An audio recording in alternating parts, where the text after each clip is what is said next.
What is up, guys? It is Jegster back again. I actually have a crazy video for you today. You've seen the title. It's going to be a Q&A with me, Jegster, of course. You're going to figure out who Jegster is. But here's the thing about this. I'm actually super nervous about this video because as I was getting everything set up for the video, I didn't realize how tough this video is going to be.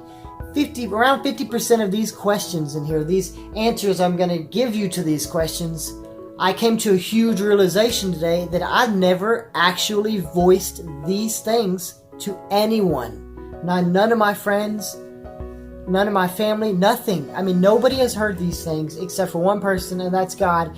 In my daily talks with God, I have told him about all this, but it's just crazy to me because, like, I've never spoke these things aloud to anyone, and now I'm going to, for the first time, tell you guys on camera and to the world. It's just so crazy, but I'm ready to jump out there and just see what happens. So these questions were submitted by me, Jegster. I wanted to make this video so you guys could actually get some information on, who you were watching, who am I? So these questions are questions that I would probably ask people.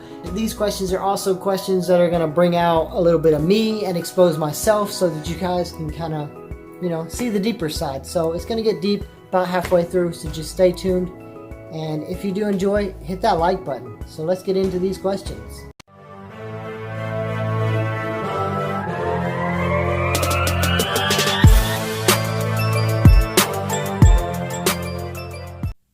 Now guys, if you have any questions that I did not answer in this video, I would like you to submit them below in the comments. Just ask whatever you want, and then I will tie them together and try to make another video on this, a part 2 with those questions. But I had to start out with this first video with questions that I made because, of course, I didn't submit a video to ask questions, so I had to start somewhere. This is where I started. Now we have 5 questions here. The reason why I only chose 5 is because each one I want to answer, but then I want to tell you why I have that answer, because there's no point just giving an answer.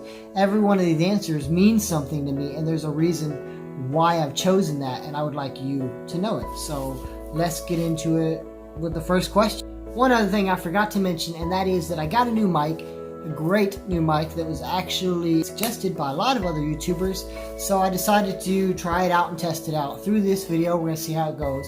If it turns out really great, then I'm going to actually do a review on that mic for my next video. So be sure to check it out, because on that review, I'll also be referencing this video for the test. So it's going to be great. So just stay tuned, and remember that I'm using a new mic, and put in the comments what you think, if from my past videos it's better or this one is better, depending on the atmosphere. I'm also trying it in different rooms and outside just to see how it goes on with the video. So question number 1 is, what is my favorite color? And that is an easy one. A lot of my friends actually probably know this. It is red. Red is my favorite color, and the reason why red is, I feel like colors are associated with people. And I do think that your color also ties to your inner emotions and mentality. Me, honestly, I've always had kind of an anger problem. As I've gotten older, it's gotten manageable, and I'm a lot better on it now than I was when I was younger. But red has always derived for my anger and for my passion. I believe it's signifying like how bright and thick, because red gives you this, not only because of blood, obviously, but it gives you this thick feeling about it.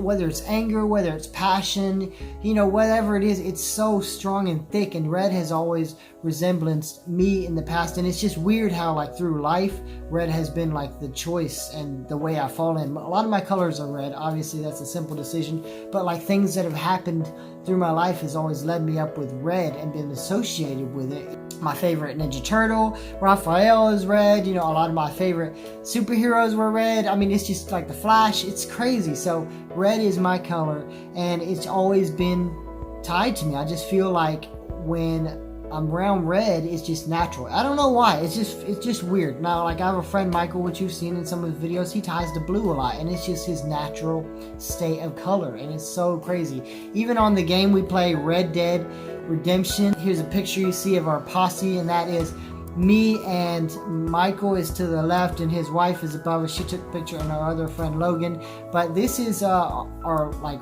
War Posse colors. This is really my Posse colors, but it's the red and black that we're going with. It just always fluctuates around red. I don't know why. So that is question number 1. The answer is red. Alright, so now I'm in the kitchen because it actually goes along with the next question. So I figured, hey, why not go to the kitchen and do it? But I'm not sure how the sound's going to be in this actual room because there's a lot of stuff to echo off of. So bear with me for this question. It's not a very hard one. The second question is, what is my favorite food? Okay, so this one is a very simple question, but I don't think a lot of people actually do know it though. Some of my friends probably do, my close friends, maybe some of my family, but my favorite all-time food of all time that I could probably eat at 90% of the time, lasagna. I freaking love lasagna. I'm like Garfield when it comes to lasagna. If you guys don't know Garfield the cat, he's an older comic strip and cartoon. Quite hilarious. He hated Mondays, but he loved lasagna more than anything else. That is me. Lasagna is, I don't know why I love it so much. It's just like, when I get it, I'm like, oh my God, it just melts in my mouth. I just feel like it's the perfect, I don't know, texture and consistency of flavors and like the cheese and like, you put the Parmesan on top of it and the sausages and oh my God, I love it when it's like this thick and you just, you know, one slice and you got a whole wad on your, oh my gosh. I don't know how to explain it, guys. I love lasagna. Oh my, it's just my favorite food that I would pick over all other foods. I mean, if we were talking desserts, my favorite dessert, I would have to say ice cream because it's, actually no, I take that back. I would say chocolate. For one, you can be used with so many different things. And chocolate is almost good on everything, you know, not necessarily on lasagna. I don't think a chocolate lasagna would work. I don't think that would be good. There's some things that you just know that just probably are not going to be good. Lasagna is the #1 banger for my choice of foods. So I hope you guys enjoyed that answer.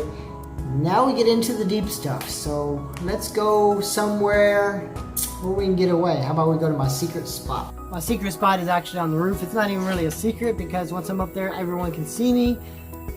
And I forgot that my not working roommate's vehicle is also in the spot where I would need to be on top to get up there. So I couldn't get up there. So we're going to do it here on the porch.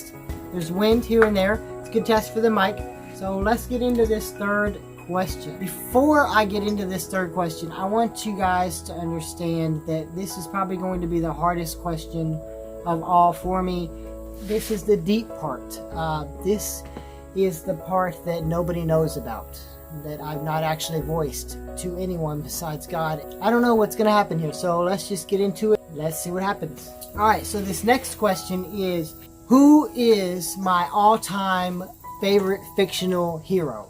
Now, before I tell you the answer, the reason why I chose Fictional Hero is because I have tons of favorite, like the Flash for DC, Spider-Man for Marvel, you know, I have like the Ninja Turtles. I have a whole bunch of favorite heroes where I really tied to a favorite. I think about what it can teach me, what I can learn from it, you know, how can it make me better in the aspect of taking fictional ideas, turning them into real life motivation. The answer I came up with was actually a tie between two different characters that you might not even recognize, that you might not ever heard of. Two fictional characters, favorite fictional characters that I have are Goku and Naruto. Now, if you don't know who either one of them are, that means you're not even an anime fan, and I'm sorry, but the message is real. The characters you might not know, but the message is real. The reason why I like Goku from Dragon Ball Z instead of all these other superheroes and stuff that I like is because I've been watching Goku, I've been watching Dragon Ball Z since I was 11 years old. This show, I remember coming home from school, watching the new episodes, before going to school, watching the old episodes every Friday. Okay, and it was amazing, and that show has been going all these years. It's followed me through almost 18 years, and now it's booming. And I liked it 18 years ago when it was first coming out, and now everybody's liking it now. But the point is that Goku has taught me so much about never giving up. The whole series, really. My favorite all-time character of that series is actually Teen Gohan from the Cell Saga, but Goku is my all-time, you know, favorite inspiration from there. So Goku has never given up. He's always faced with so many hardships. Every single time he battles, he somehow gets pushed to his limit and pushes past that to a new limit. And that's the major message that I learned here every time, is to never give up. Never stop the grinding and never stop the training to be something better, because there's always going to be someone better, but you want to get as close to them you can if you can't beat them. But the goal is to beat them and be better. And the reason why is not to be better for fame rights, but to be better for yourself. To tell you, hey, you're pushing it to the max. You're really pushing it to as far as you can go, and then break that limit and go farther. And so that's what Goku has taught me. It doesn't matter how weak you are now. If you keep pushing and pushing and pushing, eventually you get stronger than you ever thought you were going to get, and then you want to push that even farther. And it doesn't matter if it's in physical strength, mental strength, your everyday life things. It can be applied to everything. Push harder, never give up. Find out where that barrier is and break through it. Doesn't matter the age. Don't let anything stop you. And that's what I learned from Goku. Now Naruto, on the other hand, is super deep. This is where it really starts to really touch at me. Naruto I love because I've been watching it for a long time. Not only that, I kind of grew up with it. I watched it when I was in teens, all the way through, and then Naruto Shippuden, which is the second series, if you guys are unfamiliar, and then Boruto, which is his son after he's grown up and everything. So this series is a super strong series. It's actually for teenagers and adults, I'd say, because it is a little bit raw. I mean, there's a tiny bit of cussing, but the main thing is there is like the fighting is pretty raw. The aspects, I don't even know if teens, some younger teens and kids can even grasp the concept of the things that go through in this show. This show puts you in like real life situations where you really have to think about things. But let me explain what I'm talking about here. Naruto, as a small boy and all the way through his life, is a ninja that his parents died in action to protect the village that he lives in, but they also sealed the monster that they took off, a part of it inside of him as a babe. So now everyone knows him as the Demon Fox child. It's just a big fox spirit thing that's inside of him that could potentially come out and destroy the whole village and everything. And he doesn't really know for most of his life. They kept that away from him. His parents died. He's been on his own since he was very young. Through the whole series on his own. He does gather friends like I have. But the point is, they actually show you the raw feelings behind him. You get several scenes and episodes where he's sitting on the swing as a small boy and outcasted by all his people around him, his classmates, because he's got this thing in him and he's not sure why he's different and why no one will accept him, why he doesn't have parents and why he doesn't have family and everything there for him. And so I kind of really relate to this. And so as he's growing up, he just constantly breaks through the struggles of being alone. Everybody's doing things, you know, above him, better than him, but he's not going to stop. He's got a rival there that pushes him constantly.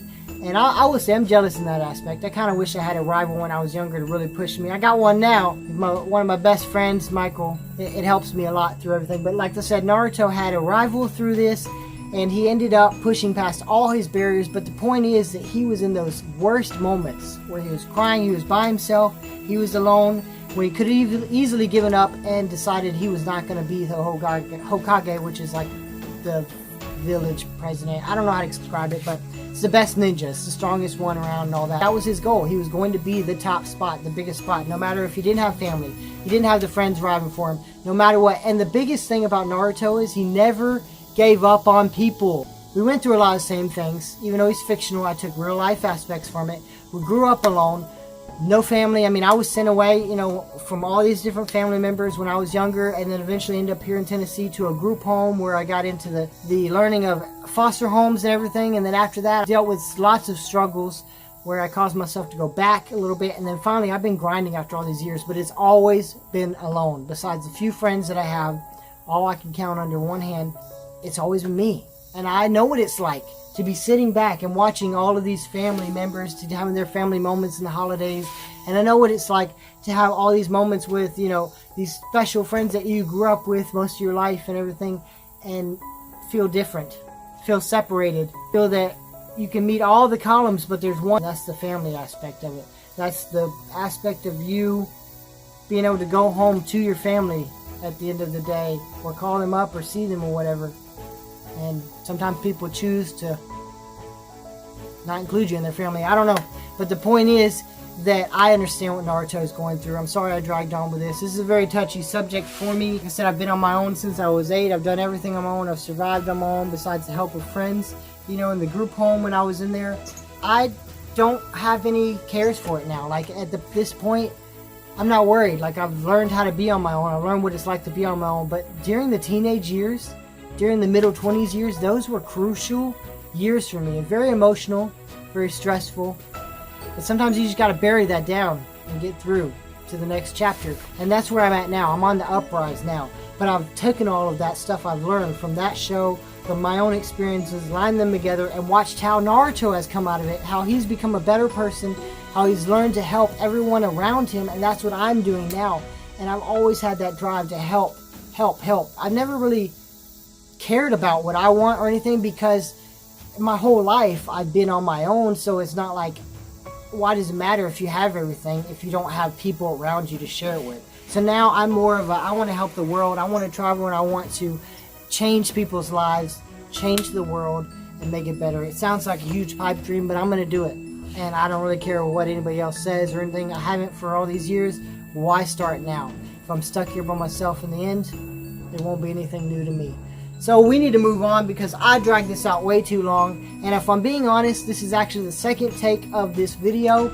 I tried the first time with this question and I couldn't answer it. I couldn't get my mind right because it was too much, and I had to clear away some stuff first and try it again. So we're moving on to the next question, which is question number 4.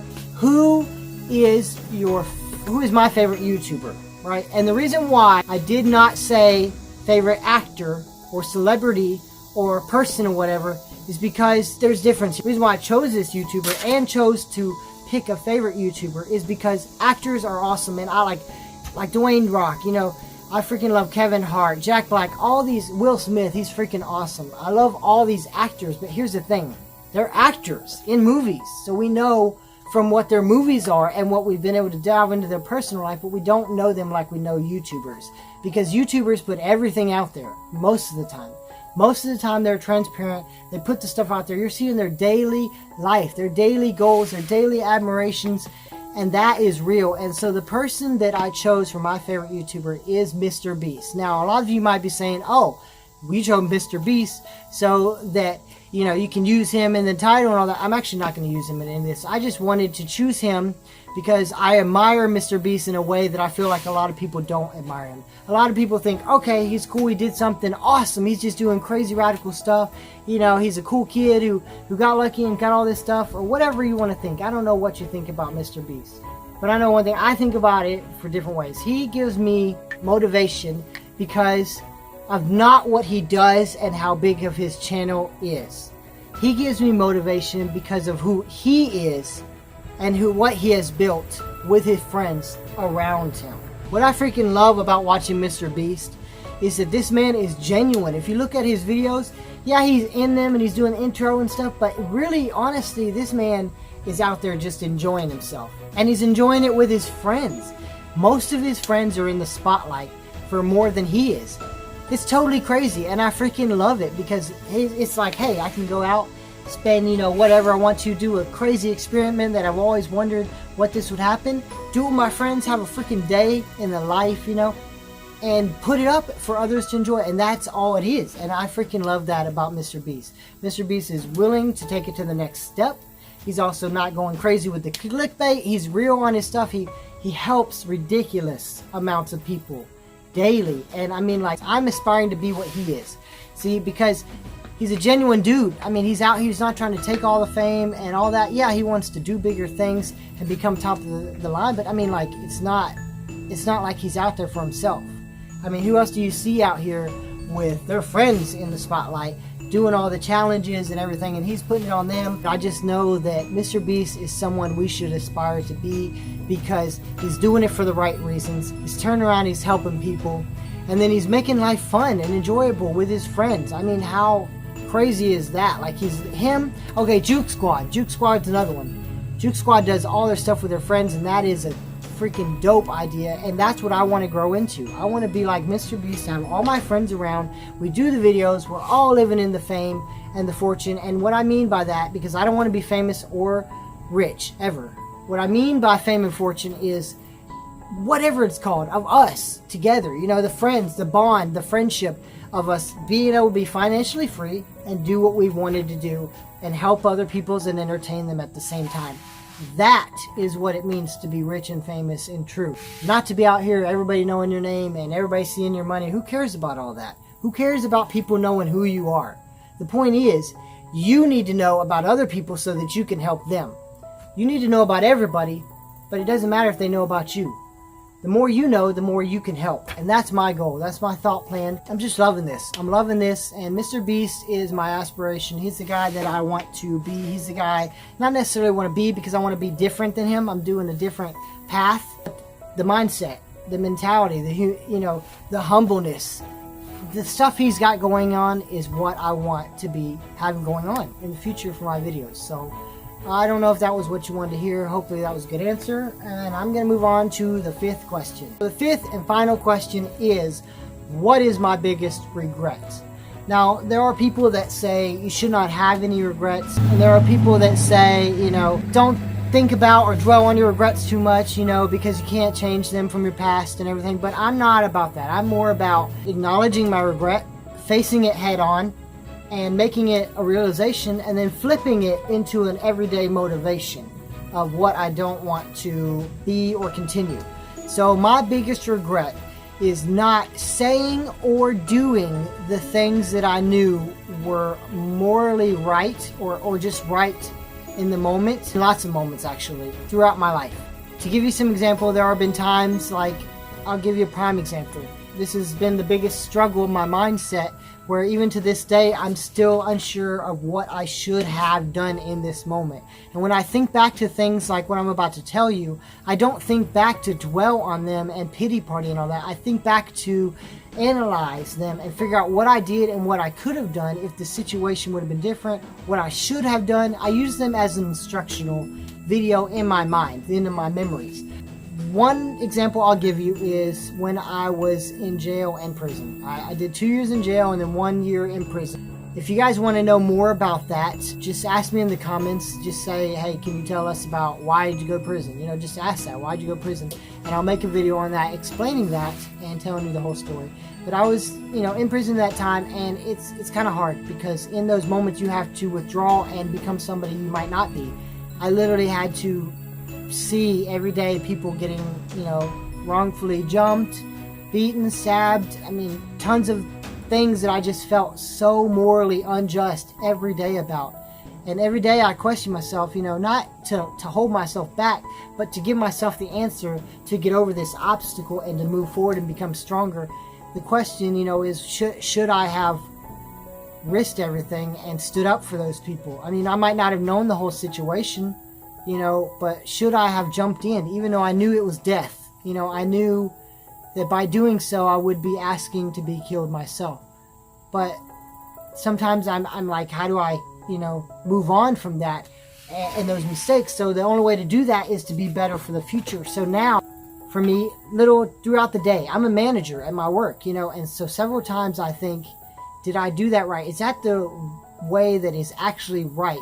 Or hey, when they're having a meeting or something, there's thoughts in my head where I'm like, I want to say this. I should say this, but it's probably going to offend some people or piss people off, or people might assume they're wrong from it or whatever. So I'm not going to say it. But those are the times that I regret. Now, there have been a few moments where I've stood up, stood proudly, said what I thought I should say, or stood up for what I thought I should in the moment, and they feel freaking great. Let me tell you, those moments feel so refreshing. But then sometimes they backfire on you because you don't have all the knowledge to spew out there with everything. So you have to be careful about that.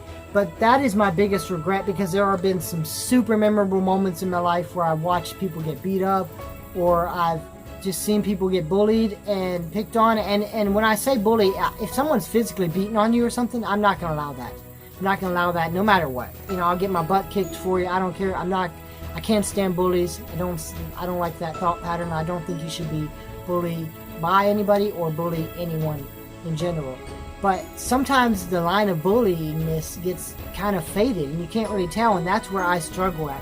When people are maybe joking or picking on someone, then I struggle with how do you know, sometimes if they're bullying them or if they're just joking with them. And that is the times that I've hesitated, and sometimes I wish that I would have stood up and been like, I don't know if you're joking or not, but it's not cool. It's not cool to say these things, to someone. So that's what I'm working on every day. Every day I think about these things so that I can make my decisions better for myself, for my crew, for the people, for the Jegsters, everywhere, to be better. And that is the fifth question. That is what my biggest regret is not saying or doing the things I knew that were correct that I should have done. So I inspire you to please stand up for people that are getting bullied, picked on. Stand up for anybody, even if it means you're going to get whooped. Trust me, you're going to feel better in the end. You might not feel better physically, but emotionally it's going to do something huge for your life.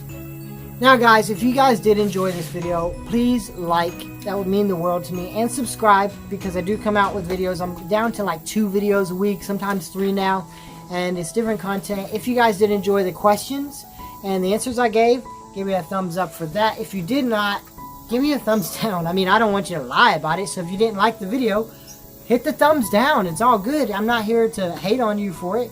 But put in the comments any questions that you would have me answer in the future for another video. I enjoyed this. It really got me out of my comfort shell. Some parts I had to do off camera and then prep myself up for the camera point. But overall, it was great. And I thank you guys for sticking around if you did. And I just want you guys to feel blessed, man. Have a blessed day, and know that if you got nobody to reach out to, hit my comments up. Hit me up. You know, all my links for my socials, they're all right here or in the description. I mean, you got my Snapchat, my Instagram, my Facebook. You can hit it all up anytime. I'll talk to you. It won't bother me. So I'm out, guys. Hope you guys have a blessed day, like I said. And I will catch you guys in the next video.